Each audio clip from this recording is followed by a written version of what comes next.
گوجری زبان میں اپڈیٹ سنیے۔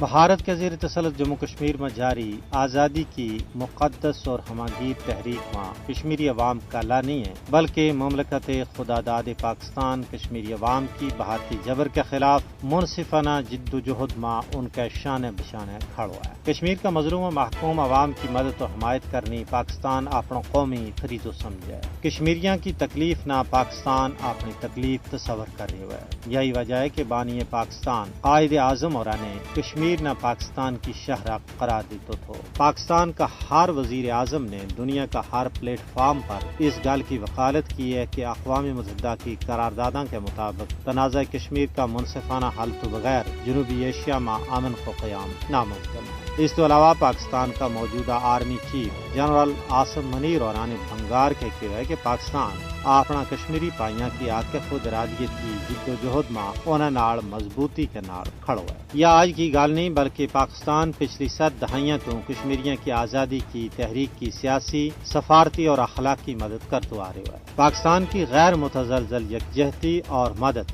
بھارتی ناجائز قبضہ کے خلاف کشمیریوں کی جد و جہد نہ ایک نوا حوصلہ ہمت فراہم کرے۔ کشمیر تقسیم بر صغیر کو نامکمل ایجنڈا ہے۔ مودی حکومت کا 5 اگست 2019 کا غیر قانونی اقدامات نے دو قومی نظریہ نہ سچ ثابت کر دیتا ہے۔ کشمیریوں کی جد و جہد آزادی تحریک پاکستان کو تسلسل ہے۔ مسئلہ کشمیر کا حل واسطے مضبوط و مستحکم پاکستان انتہائی ضروری ہے۔ مقبوضہ ریاست جموں کشمیر نہ ایک چڑھا ضرور پاکستان کو حصہ بننا۔ کشمیر میں جو کچھ ہو رہا ہے اس نہ دنیا کی اکھیاں تو اولے نہیں رکھی جا سکتے۔ پاکستان کی ثابت قدمی اور یکجہتی کشمیریوں واسطے امید کی چلک ہے۔ پاکستانیوں اور کشمیریوں کو ایسا اٹوٹ رشتہ ہے جس نے دنیا کی کوئی طاقت بھی جدا نہیں کر سکتی۔